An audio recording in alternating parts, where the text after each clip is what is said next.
Welcome. Today we're going to jump right into a really powerful story from the Gospel of John, chapter 9. We're going to follow one man's incredible journey from darkness, both physical and spiritual, into brilliant light. So the story kicks off with Jesus' disciples seeing a man who was born blind, and they ask a question that was on everyone's mind back then. Who sinned, this guy or his parents? You see, it was a common belief that if you were suffering in a big way, it had to be a direct punishment for something you did wrong. But check out how Jesus responds. He just completely flips the script. He says, "You're asking the wrong question. It's not about finding someone to blame in the past. It's about what God is about to do right here, right now." What a powerful way to think about our own circumstances, right?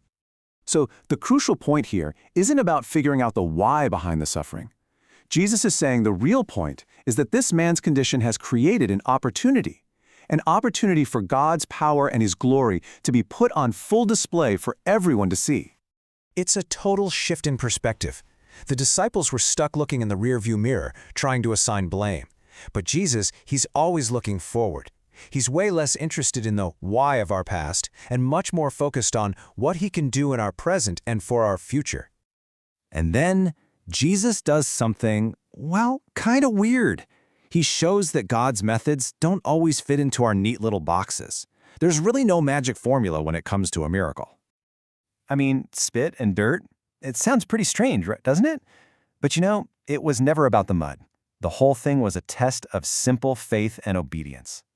All the man had to do was follow one specific, simple instruction. Go wash. And boom, just look at the power of faith in action. The man didn't argue, he didn't ask a bunch of questions about this strange command, he just did it.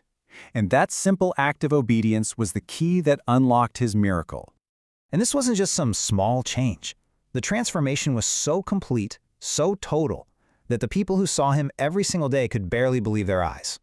Some were saying, "Yeah, that's him," while others were like, "No way, it just looks like him." Now listen to his first testimony. It's so simple and straight to the point. He's not trying to be a theologian. He doesn't have it all figured out. He just tells them what happened. He has his story, and that's more than enough. But you know how it goes. A man's life being completely turned around wasn't good news for everybody. For their religious leaders, it was actually a huge problem, one they had to investigate immediately. And right here you see this incredible contrast. The regular people, they see a life-changing miracle.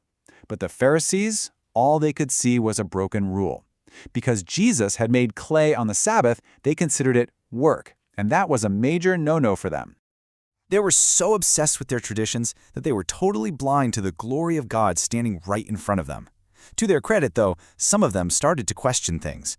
They're thinking, wait a minute, how can a sinner do a miracle like this? It doesn't add up. Now, as they keep grilling this guy, forcing him to defend what happened, something amazing starts to happen inside of him. His own understanding gets deeper. He goes from calling Jesus a man to recognizing him as something much more. He is a prophet. The Pharisees aren't giving up, so they track down his parents. And his parents confirm the basic facts. Yep, he's our son, and yes, he was absolutely born blind, but then they just stop. They're terrified of being kicked out of the synagogue, excommunicated from their entire social and religious world. But here's the thing. In sharp contrast to his parents, who kind of folded under the pressure, this healed man's boldness just got stronger and stronger the more they interrogated him. And this line, this is his anchor, and it is unshakable. He doesn't get caught in their theological traps. He just stands on the undeniable truth of his own experience. It's the most powerful thing any of us have, our own story of what God has done. He gets so confident that he actually turns the tables on them. He gets a little cheeky and asks these religious experts, "Hey, are you asking all these questions because you want to be his disciples too?" You gotta love that. And then he basically preaches a sermon to them, using their own logic. He lays out the case point by point, and his conclusion is just inescapable. This Jesus must be from God. There's no other explanation. Well, you can probably guess how they reacted to that. They couldn't win the argument with logic, so they resorted to power. They couldn't refute his story, so they just silenced him by kicking him out. But you know what? Getting rejected by organized religion turned out to be the absolute best thing that could have happened to him. It led him straight to the most important encounter of his life. Because when people reject us for our faith, Jesus has a way of finding us. Jesus seeks him out. And when he reveals his true identity, that he is the Son of God, the man's journey is finally complete. He says, "Lord, I believe." And what's his very next move? He worships. Because true sight always leads to true worship. Jesus then wraps it all up by explaining the whole point of his coming. He calls it this great reversal. He came to give sight to the spiritually humble, the ones who know they need help, and to expose the blindness of those who are so proud, the ones who think they've already got it all figured out. And that story really challenges us today, doesn't it? It makes us ask, which group do we fall into? Do we have the humility of that blind man, admitting we don't have all the answers and we're just ready for a touch from God?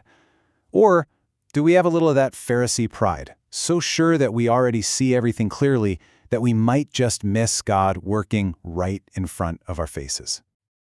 At the end of the day, the crucial takeaway here is that your personal story, what Jesus has done for you, is your most powerful witness.